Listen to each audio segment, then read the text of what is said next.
JoJo's Bizarre Adventure, not to be confused with JoJo's Bogus Journey, is one of the anime I've received the most requests to do a review of over the years. I think it's only second behind Legend of the Galactic Heroes. And I periodically would look at it and I'm just like, why is the art style so weird? Why am I getting these very strong homoerotic overtones? Why is there like 8 seasons of it? Why is everyone named after a 70s or 80s rock or metal song? The whole thing was just kind of bizarre to me. Pun not intended. I just never like was interested in watching it. My friend Terrellian, who's a big JoJo fan, was like, Argent, just watch it to get the references and the memes because there's a lot of memes. It's very influential, and he's like, it's like with the Star Wars prequels, you have to watch them just to get the memes, even if you're not interested in them and even if you don't enjoy them. And for my part, I was like, okay, fair enough, I'll give it a try. They started releasing the show on Netflix, so I could watch it on my TV, and I didn't have to like go through the process of downloading it and stuff. So I started watching JoJo. I also just had extra time because of the lockdown and that sort of thing. And I'm gonna say I probably have the most controversial take on JoJo.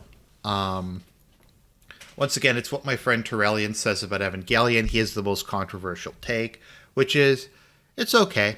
I don't think it's particularly good. I don't think it's particularly bad. It's kind of a mixed bag that I think kind of comes out to a solid like 6.5 for me, with 5 being okay. So I think it's slightly above mediocre, but it's really not my thing. I did, however, just finish watching Diamond is Unbreakable. So take from that what you will. It kind of varies between being like better or worse greatly depending on the episode, the season, that sort of thing. I guess more so than a lot of animes that I'd rate it about like a 6 or 7 out of 10. I would say it is more something that is a bit of a slog to get through. Like something like Overlord, which I think is kind of okay as well, is pretty fast paced, and I do watch it pretty quick just to figure out what happens next in the plot. JoJo is not like that at all. And it took me a while to get through Diamond as Unbreakable. But yeah, let's start talking about it itself. I know the background was kind of long, but JoJo is all about the background. So, how to even describe the plot of JoJo? When I asked, my friend Trillian said, JoJo is the epic tale of generations of Giga Chads fighting homosexual vampires, which I think is probably the most accurate portrayal of it that I can think.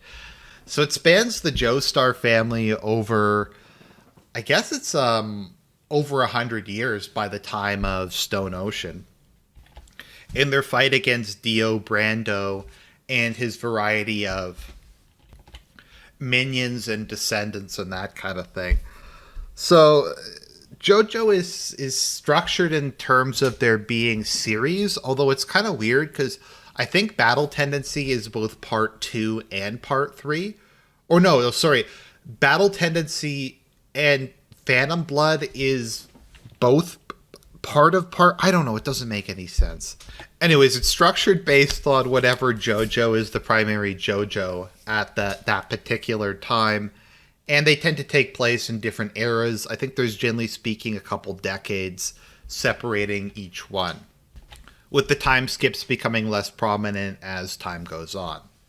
So the whole series starts off in Victorian England with Jonathan Joestar, whose father adopts Dio Brando, who eventually finds this stone mask and he puts it on and he becomes a vampire. And then Jonathan Joestar has to like learn how to use Hamon or ripple energy, and then they just kind of fight throughout it. And then you have kind of, I guess spoilers don't really matter because this show's like 30 years old, but he gets killed at the end of it after impregnating his QT wife. And then his son is never shown on screen, but his son's son shows up in part 2, Battle Tendency, with Joseph Joestar. Joseph Joestar is probably my favorite JoJo, even if Battle Tendency was kind of a mixed bag. I do think his writing gets consistently better as time goes on. Like, I think Phantom Blood had the worst writing. Battle Tendency had a less interesting plot, but the writing was better. Stardust Crusaders had better writing. It was just really long and drawn out. And Diamond is Unbreakable, I think, had much better writing than the previous three. I'm told part five is generally considered to be the best, but I haven't gotten to it yet.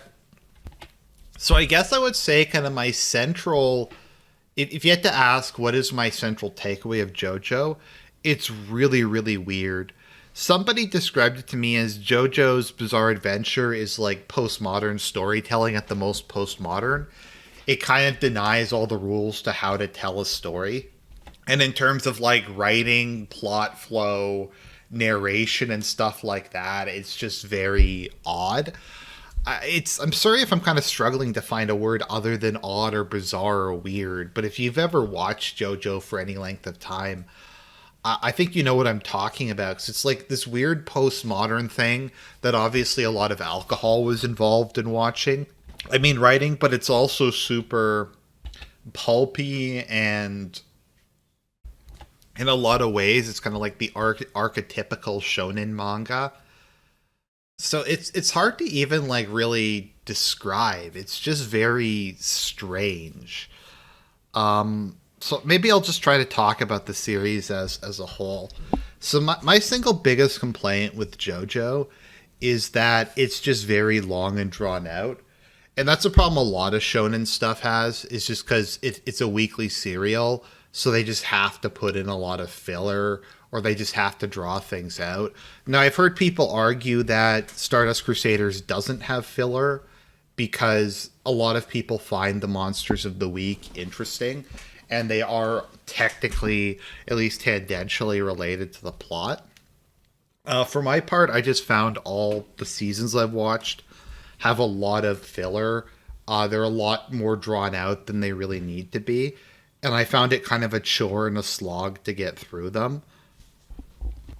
I'd say Stardust Crusaders is probably the worst for that, by far. But they're all kind of guilty of that. I think Diamond is Unbreakable probably does the best job of dealing with it because it's more slice of life. So there's kind of an excuse to have these random tangents, and they don't have to be related to any kind of central plot. Kira's also just less of I guess, a direct presence on the series than Dio was. Or AC/DC. But I strongly believe that this series was written like while Araki was drunk out of his mind. Because it's not quite like he was on drugs when he watched it. I mean, it's strange and it's weird, but it's not incoherent or weird enough to involve drugs. I definitely think alcohol was involved. I think how JoJo is written, and I have no evidence for this is just my impression of watching 4 seasons of it, is he gets like a stiff bottle of sake or whiskey or whatever and just drinks and puts on like a 70s or 80s rock station, and he just writes. And he's just kind of like, anytime he hears a song he likes, he just bases a character off of it, or he just changes the story to incorporate it or something like that. But I don't really think he ever had kind of any overriding plan, and maybe I'm wrong. It does feel like it's a serial, and that he's trying to meet a deadline with a lot of episodes, or I guess a lot of chapters or whatever. I mean, one of my big issues is they just kind of introduce stuff and then it's never referenced again. Like, Haman is a big thing in part 1 and 2, and then it's vaguely referenced a couple times in part 3, and then it's never referenced again. And it's just stands now, and they just kind of show up, but stands weren't in part 1 or part 2. And it's just kind of this thing that we're supposed to accept is now a key part of it. And there's just a lot of stuff like that. Like, I feel a lot of things in this series are an asshole. To me, the biggest one is I maintain that Lisa was supposed to be Joseph's love interest, and that at the last minute he just decided to make her his mother for I don't know, God knows what reason.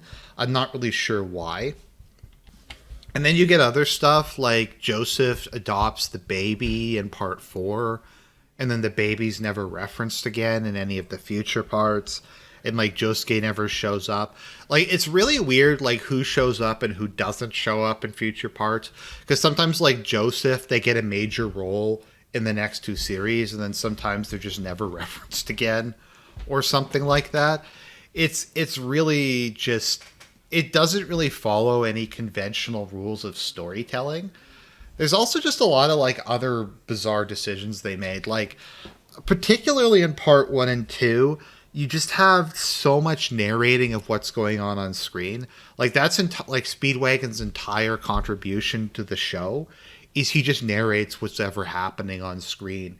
He's just like describes the battle in minute detail. It's like, oh, Jonathan is punching him and now he's blocking him and he's trying to trick him by punching him in a different position than he was punching him previously. And he does that in Battle Tendency 2. And you just get characters like that throughout who it's very clear like what's happening, but they just go through and narrate it anyways. And there's just all these other bizarre idiosyncrasies, like Kira, they always refer to him as Yoshikaga Kira. Like, it's weird to just use his full name, always. Maybe that's a thing in Japan, but I don't know if anyone else in the series has their full name always used. Even by himself, which is also bizarre, because, like, Kira always refers to himself as Yoshikaga Kira.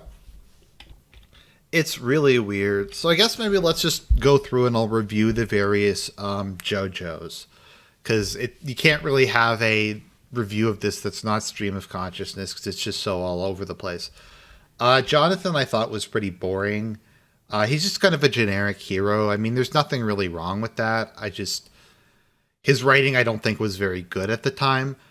Joseph is probably my favorite JoJo, even if Battle Tendency wasn't that great on the whole. I just like how he's very much an int-based hero. I mean, he's a Giga Chad, he's really strong and really tall and stuff, but ultimately he wins most of his battles by outsmarting his opponents and coming up with like 4D chess plans, which is something I really appreciate and I find him interesting. And I also enjoy him in like part 3 and part 4. I like how in part 3 he's like a badass grandpa, even if Hermit Purple is like the lamest stand in the series. It's nice to have him there. Obviously, he developed a lot of memes with his "oh my god" and "oh no," and just him constantly shitting on whatever culture they're in. Like if they're in Japan, he makes fun of Japanese culture and stuff like that. I think my biggest complaint with Joseph is he only had one child with his wife. When given the excellent genetic material, they should have had like 10 kids. But I don't know. And then his kid went and married some Japanese dude. I guess they produced Jotaro though, who's like another Aryan Superman. But I digress. So we have Joseph Joestar, who I like a lot in part 3. I like him as kind of a doddering old man in part 4 as well. I really like his voice actor. I've heard him in some other stuff. He just has a very unique way of speaking. Jotaro I didn't like in part 3, but I liked in part 4 more. In part 3, the biggest thing was like press X to doubt that he's a high school student because he looks like he's in his mid to late 20s, but we're supposed to believe that he's a high school student. I just found him kind of very dry and boring and kind of immature and kind of obnoxious in part 2. Sorry, in part 3. I find him, like I said, just a much better, more interesting and stronger presence in part 4. I think he did a good job of taking over like the older mentor place that you had with, I guess, Speedwagon in part 2 and Joseph in part 3. I also like his character design quite a bit. I generally am not a fan of the art design in JoJo, particularly as time goes on. I know a lot of people like it. I get why they like it. I just find it really strange and kind of unpleasant to look at. Some of the characters have really good designs. Some of them just look really strange. I don't know if it's the coloring or the animation or something. I'm just not a big fan of it. Josuke is interesting. I don't mind Josuke. I find him a little, I don't know if boring's the right term. I just don't find him as interesting as the previous protagonists. I guess I like what they did with him. They did something a little different. I'll give credit to Diamond is Unbreakable for trying to do something different, making it more slice of life, making it, I guess you could say, more character focused, making it less about a grand overarching plot. And when they have Monster of the Week, it's more just kind of, like I said, slice of life. I don't know how else to describe Diamond is Unbreakable, but I do think that was a definitive improvement over Stardust Crusaders, which I just felt dragged on forever. I don't know. I mean, people will probably be disappointed with this review, but honestly, I just don't have a ton to say other than it's okay. Some episodes are interesting, some characters I like, some characters I don't like. Overall, it's just kind of okay, bordering on meh. For me, once again, it's just not really my thing. I don't really like the like postmodern whatever, make it up as you go along storytelling that just tends to be very drawn out and has a ton of filler. I'm not expecting something like Eva or Code Geass where you have a very tightly controlled plot line where everything's almost kind of played down to the letter with the exception of the fan service. But I don't know. I get why the show is so influential. I'm sure that the whole stand concept, without it, we probably wouldn't have gotten Persona or a lot of other similar ideas. But aside from that, I don't know if I could really recommend this. I mean, if you want something that's really campy and strange and the premise of it or the artwork appeals to you, I'd probably watch it. If not, I probably wouldn't, and I'd go watch something a lot better instead. I don't know what else to say. It's okay, bordering on being kind of mediocre, that has some mixed qualities to it. But I, generally speaking, find it a slog to get through. And I just, I just feel it's like a chore or kind of a job to watch JoJo. I'm just, like, sitting there just like, oh, how long until this is over? It's not, like, bad, but it's just so long and so kind of dry. But that's my opinion. That's my 5-cent opinion. I don't know how you could find this video interesting, but hopefully you did. God bless, I suppose, and I'll talk to you later.